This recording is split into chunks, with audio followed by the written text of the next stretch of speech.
नमस्कार दोस्तों, स्वागत है आप सभी का हमारे YouTube चैनल पर। दोस्तों, इस चैनल पर रेलवे एग्ज़ाम की तैयारी कराई जा रही है, जहां पर आपको डेली 20 करंट अफेयर लाए जाते हैं और साथ में आपको रेलवे के प्रैक्टिस सेट कराए जाते हैं। ये रेलवे के प्रैक्टिस सेट वही हैं जो आपके अभी तक एग्ज़ाम में पूछे गए हैं, क्योंकि रेलवे एग्ज़ाम का जो पैटर्न होता है सबसे हटके होता है। PCS के लेवल से देखा जाए तो भी आपका टफ पड़ जाता है, क्योंकि रेलवे एग्ज़ाम जो कराता है वो सभी एरिया का कंबाइंड करके कराता है। इस कारण रेलवे एग्ज़ाम को आप हल्के में मत लीजिए। हम रेलवे एग्ज़ाम की बेहतरीन आपको यहाँ पर तैयारी करा रहे हैं। जितने वीडियो अपलोड करते जाएं बस उनको आप कंठस्थ करते चलिए। तो चलते हैं यहाँ पर स्टार्ट करते हैं। अगर आप नए हैं तो हमारे चैनल को सब्सक्राइब कर लीजिए, वीडियो को लाइक भी कर दीजिए। तो आपका क्वेश्चन आपसे कह रहा है, मौर्य वंश का अंतिम राजा कौन था? हमने पिछले वीडियो में कमेंट करने के लिए बोला था कि आपको जवाब देना है और सभी बच्चों का सही जवाब भी आया है। तो यहाँ पर है, मौर्य वंश का अंतिम राजा कौन था? ऑप्शन 4 दिए हैं और इसका सही जवाब क्या हो जाएगा? सही जवाब हो जाएगा आपका बृहद्रथ, मतलब ए नंबर आपको हो जाएगा बृहद्रथ, जो कि मौर्य वंश का अंतिम राजा था। ठीक है, इससे जुड़े हैं हम लोग। यहाँ पर जो इसका डिस्क्राइब है कि मौर्य वंश का अंतिम राजा बृहद्रथ था, पुष्य शुंग का सेनापति था। इसने बृहद्रथ को मारकर शुंग वंश की स्थापना किया था। कब? 185 ईस्वी पूर्व में किया था। नेक्स्ट क्वेश्चन आपसे कह रहा है, मगध में मौर्यों को ठीक बाद उत्तराधिकारी कौन थे? अर्थात मगध में मौर्यों के ठीक बाद जो उत्तराधिकारी बने थे, कौन बने थे?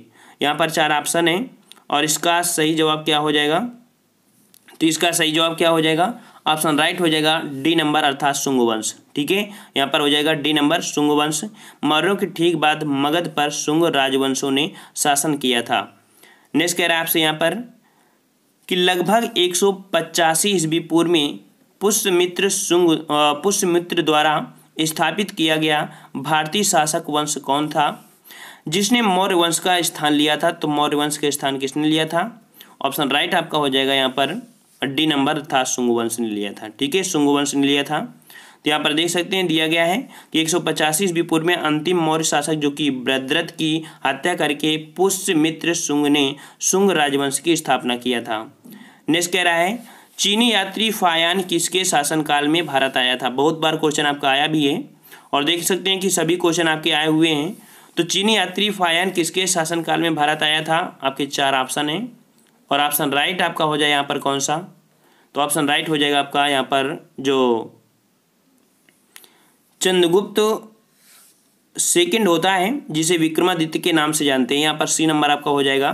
ठीक है, चंद्रगुप्त विक्रमादित्य को चंद्रगुप्त द्वितीय के नाम से भी जानते थे, इन्हें चंद्रगुप्त विक्रमादित्य के नाम से भी जानते हैं। अर्थात यहाँ पर आपका हो गया कि चीनी यात्री फायान चंद्रगुप्त विक्रमादित्य के समय में भारत आया था और भारत के विभिन्न भागों का भ्रमण किया। इसका मुख्य उद्देश्य था कि बौद्ध ग्रंथों का अध्ययन करना तथा बुद्ध के चरण चिन्हों से पवित्र हुए स्थानों को देखना तथा फायान का जो जन्म की बात करें तो फायान का जन्म चीन के युआंग नामक स्थान पर हुआ था। ठीक है फ्रेंड्स, तो आपका सी ऑप्शन इसका सही हो जाएगा। और अगर आपको इसकी PDF चाहिए तो आज आपको इसकी PDF देखने को मिल जाएगी हमारे टेलीग्राम पे। टेलीग्राम की लिंक नीचे दे दिया है, तो उससे आप डाउनलोड कर पाएंगे। कह रहा है आपसे कि उल्लिखित राजाओं का निम्न से कौन सा एक कालक्रम सही है? अर्थात कौन कौन पहले आए हैं? तो ऑप्शन राइट आपका हो जाएगा यहाँ पर कौन सा? ऑप्शन राइट आपका हो जाएगा बी नंबर, अर्थात आपका हो जाएगा समुद्रगुप्त, चंद्रगुप्त, विक्रमादित्य, कुमारगुप्त प्रथम।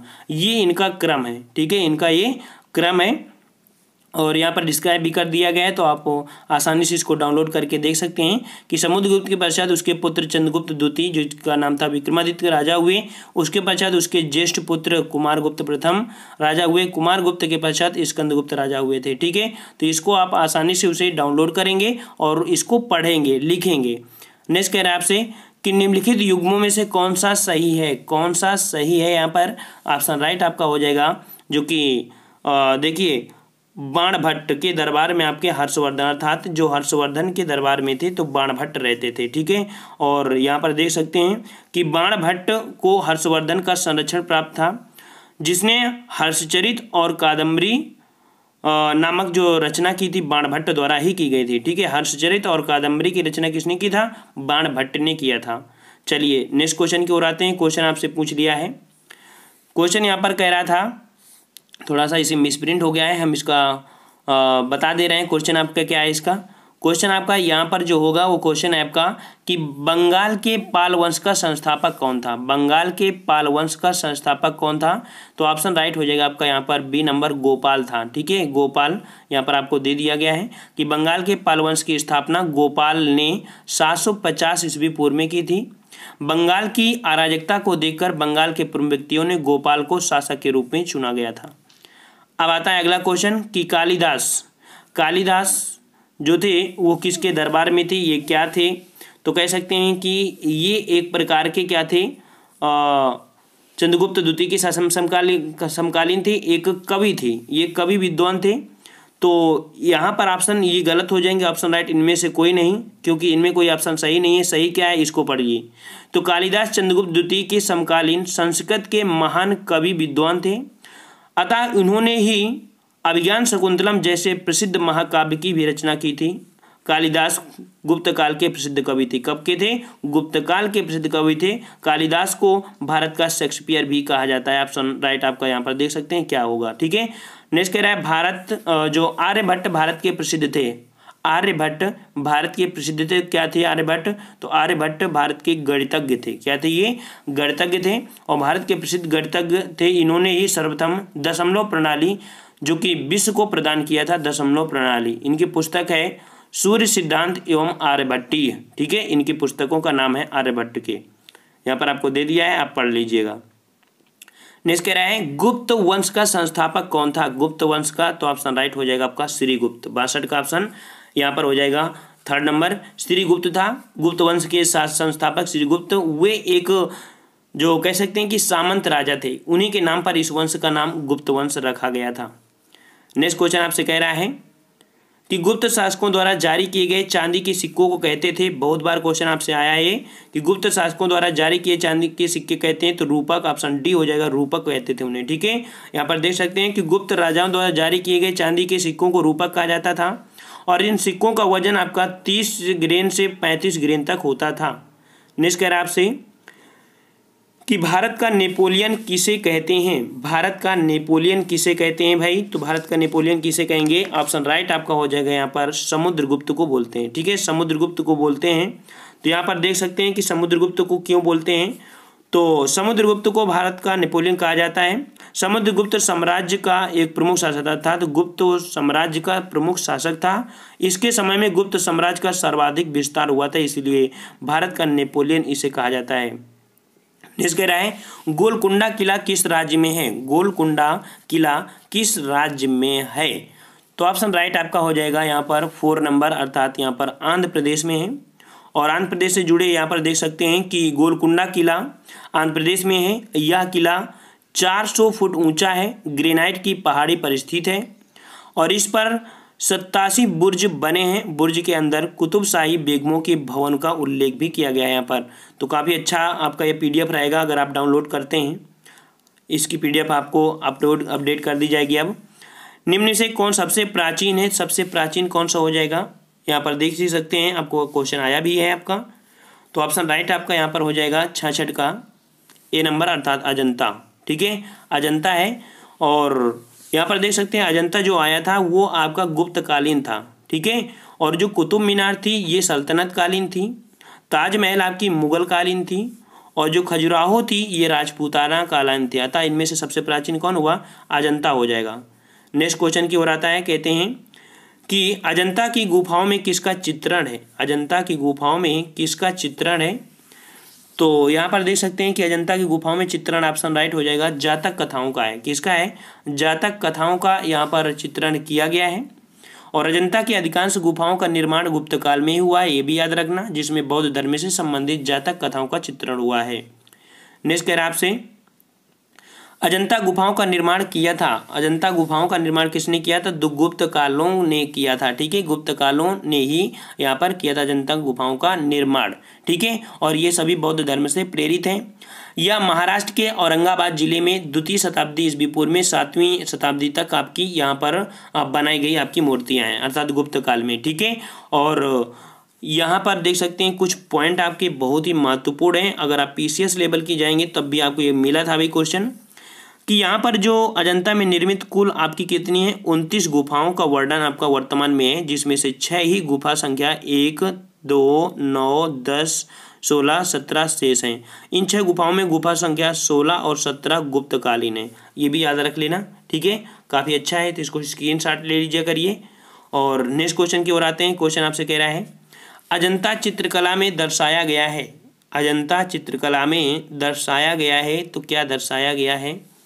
ऑप्शन राइट आपका यहाँ पर हो जाएगा इनमें से कोई नहीं, क्योंकि हमने बताया कि वहाँ पर अजंता में बौद्ध के बारे में बताया गया है।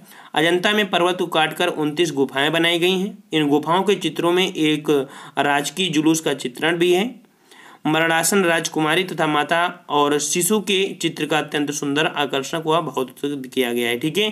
तो यहाँ पर इनके बारे में नहीं है, लेकिन यहाँ पर अजंता के बारे में उन्होंने बताया कि बौद्धों से संबंधित आपके यहाँ पर कुछ गुफाएं बनी हुई हैं। नेक्स्ट कह रहा है आपसे अजंता तथा एलोरा की गुफाएं कहाँ पर स्थित हैं? अजंता तथा एलोरा की गुफाएं कहाँ पर स्थित हैं? ऑप्शन राइट आपका हो जाएगा यहाँ पर, जो कि महाराष्ट्र, बी नंबर आपका महाराष्ट्र। और अभी बताया था कि महाराष्ट्र जो औरंगाबाद जिले में स्थित है। ये शैलोकीर्ण गुफा अपने चित्रांकन एवं वस्तु सौंदर्य के लिए विश्व विरासत की सूची में भी विख्यात कर दी गई है, अजंता एवं एलोरा की गुफाएं, ठीक है। नेक्स्ट कह रहा है अजंता की गुफाओं में बनी मूर्तियां क्या दर्शाती हैं? तो ये दर्शाती हैं कि भगवान बुद्ध व उनका जीवन चित्रण के बारे में वहाँ पर दर्शाया गया है। तो यहाँ पर देखते हैं इनसे जुड़े हुए काफ़ी महत्वपूर्ण हैं कि अजंता गुफाएं महाराष्ट्र में स्थित पाषाण स्थापत्य गुफाएं हैं। यहाँ बौद्ध धर्म से संबंधित चित्रण एवं शिल्पकारी के उत्कृष्ट में नमूने देखने को मिलते हैं। महाराष्ट्र के औरंगाबाद जिले में स्थित अजंता गुफाएं वर्ष 1983 ईस्वी में यूनेस्को की विश्व धरोहर सूची में भी शामिल की गई हैं, ठीक है ना। और नेक्स्ट क्वेश्चन की ओर आते हैं। राष्ट्रकूटों द्वारा निर्मित प्रसिद्ध मंदिर कौन है? बहुत बार पूछा गया है कि राष्ट्रकूटों द्वारा निर्मित प्रसिद्ध मंदिर आपका कौन हो जाएगा? तो 72 का ऑप्शन राइट हो जाएगा आपका यहाँ पर एलोरा, जो कि आपका बी नंबर है, एलोरा हो जाएगा, ठीक है। नेक्स्ट कह रहा है आपसे कि कोणार्क का मंदिर कब किया गया? कोणार्क मंदिर का निर्माण कब हुआ था? तो 73 का ऑप्शन राइट हो जाएगा, फर्स्ट नंबर, 1245 ईस्वी में किया गया था। और यह अब उड़ीसा के नाम से भी, अर्थात उड़ीसा में है कोणार्क मंदिर, जो कि सूर्य देवता को समर्पित है, जो काले पैगोंडा के नाम से भी जानते हैं। कोणार्क मंदिर को काले पैगोंडा के नाम से भी जानते हैं। इस मंदिर का निर्माण 13वीं शताब्दी के लगभग नरसिंह देव प्रथम ने किया था। किसने किया था? नरसिंह देव प्रथम ने करवाया था। और इस मंदिर के आधार पर 12 चक्र निर्मित हैं। मतलब ये जो मंदिर है इसके आधार पर 12 चक्र निर्मित हैं और 12 चक्र राशियों की ये प्रतीक हैं। और सूर्य के पास 7 घोड़े उसकी कीड़ों के रंगों को प्रतीक करते हैं। था जो सूर्य के 7 घोड़े हैं उस जो अपनी ओर खींच रहे हैं, बनाए गए हैं, तो सूर्य के 7 घोड़े उनकी कीड़ों के 7 रंगों को प्रतीक करते हैं, जो सूर्य की कीड़ें होती हैं, ठीक है। ये आपको दिया गया है। नेक्स्ट आपसे कह रहा है कि खजुराहो के मंदिर किसके शासनकाल में बनवाए गए थे? खजुराहो के मंदिर किसके शासनकाल में बनवाए गए थे? तो ये बनवाए गए थे, ऑप्शन राइट हो जाएगा आपका यहाँ पर जो चंदेल हैं, जो कि आपका ऑप्शन राइट हो जाएगा सी नंबर, चंदेलों के शासनकाल में बनवाए गए थे। अब आता है अगला कि कागज का भारत में आगमन किस सदी में हुआ था? कागज का आगमन भारत में किस सदी में हुआ था? फ्रेंड्स, अगर आपको वीडियो अच्छा लग रहा है तो वीडियो को लाइक भी करिए। चलो, यहाँ पर कह रहे कागज का भारत में आगमन किस सदी में हुआ था? तो 13वीं शताब्दी में हुआ था, ठीक है, 13वीं सदी में हुआ था। और जो कि कह सकते हैं कि सर्वप्रथम की अगर पूछ लेता है तो चीनियों द्वारा आपके कागज बनाने की प्रणाली आपकी आई थी। रणथंभौर क्या है? बहुत बार क्वेश्चन आपसे आया है कि रणथंभौर क्या है? तो रणथंभौर एक प्रकार का राजपूत का दुर्ग है, बना हुआ है। और यहाँ पर देखिए ये जो रणथंभौर है राजस्थान में हमीर देव का किला है और अलाउद्दीन खिलजी द्वारा इस किले को 1301 ईस्वी में हमीर देव से जीता गया था। नेक्स्ट कह रहा है आपसे कि निम्नलिखित में से किसने अपने आप को खलीफा घोषित किया था? निम्नलिखित में किसने अपने आप को खलीफा घोषित किया था? तो ये किसने घोषित किया था? ऑप्शन राइट आपका 77 का हो जाएगा यहाँ पर, जो कि 4 नंबर है, मुबारक शाह खिलजी। मुबारक शाह खिलजी ने खिलाफत के सिद्धांत को ठुकराकर इन्होंने स्वयं को खलीफा की उपाधि धारण की थी। और इसका जो शासनकाल चला था 1316 से 1320 तक चला था मुबारक शाह खिलजी का, ठीक है। नेक्स्ट कह रहा है द्वार समुद्रम किसकी राजधानी थी? द्वार समुद्रम किसकी राजधानी थी? ऑप्शन राइट हो जाएगा आपका यहाँ पर होयसलों की थी, ठीक है, होयसलों की, ऑप्शन राइट आपका डी हो जाएगा। यहाँ पर द्वार समुद्रम होयसल की राजधानी थी। अलाउद्दीन खिलजी के समय यहाँ का शासक जो बीर बल्लाल तृतीय था, जिसके विरुद्ध मलिक काफूर ने आक्रमण कर संधि के लिए किया था। ठीक है, आपने एक मूवी देखा होता है साउथ इंडियन का, देखा होगा रानी रुद्रमादेवी। इसका वर्णन वहाँ पर इस मूवी में यही चैप्टर को बनाया गया है। जो आपने रुद्रमादेवी आप सर्च करेंगे तो यहीं बीर बल्लाल की बातें में अर्थात उनकी हिस्ट्री को दिखाया गया है। साउथ इंडियन मूवी है, ठीक है ना। और नेक्स्ट क्वेश्चन आपसे कह रहा है कि तुगलक वंश का भारत में संस्थापक कौन है। तुगलक वंश का संस्थापक आपका ऑप्शन राइट हो जाएगा यहाँ पर सी नंबर, गयासुद्दीन तुगलक। ठीक है, गयासुद्दीन तुगलक तुगलक वंश का संस्थापक है और वह दिल्ली का पहला सुल्तान था जिसने अपने नाम के साथ गाजी अर्थात काफिरों का वध करने वाला शब्द जोड़ा था। उसने कुल 29 बार मंगोलों को आक्रमण में विफल किया था। कितने बार? 29 बार मंगोलों को आक्रमण में विफल किया था।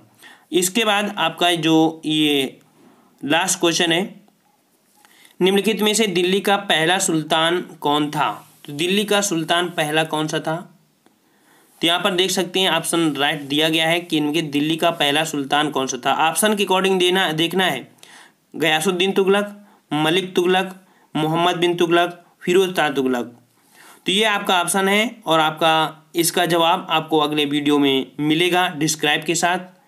अगर आपको आंसर आ रहा है तो आंसर ज़रूर दीजिएगा और अगर आपको अच्छा लगा है तो वीडियो को लाइक करो और आपको ज़्यादा से ज़्यादा यहाँ पर आपको प्रैक्टिस सेट कराए जाएंगे। ठीक है, अभी 1-2 दिन में एडजस्ट करने में लग गया है। अब आपको यहाँ पर डेली 2-4 वीडियो आपको देखने को मिलेंगे। वीडियो को ज़्यादा से ज़्यादा शेयर करिए, ज़्यादा से ज़्यादा शेयर करिए ताकि लोग जानने लगें कि इस चैनल पर रेलवे की एग्ज़ाम की बेहतरीन तैयारी आपकी की जा रही है और आपकी यहाँ पर 20 करंट अफेयर भी दिए जाते हैं। तो फ्रेंड्स, हम लोग मिलते हैं एक नेक्स्ट वीडियो के साथ। तब तक के लिए धन्यवाद। जय हिंद, जय भारत।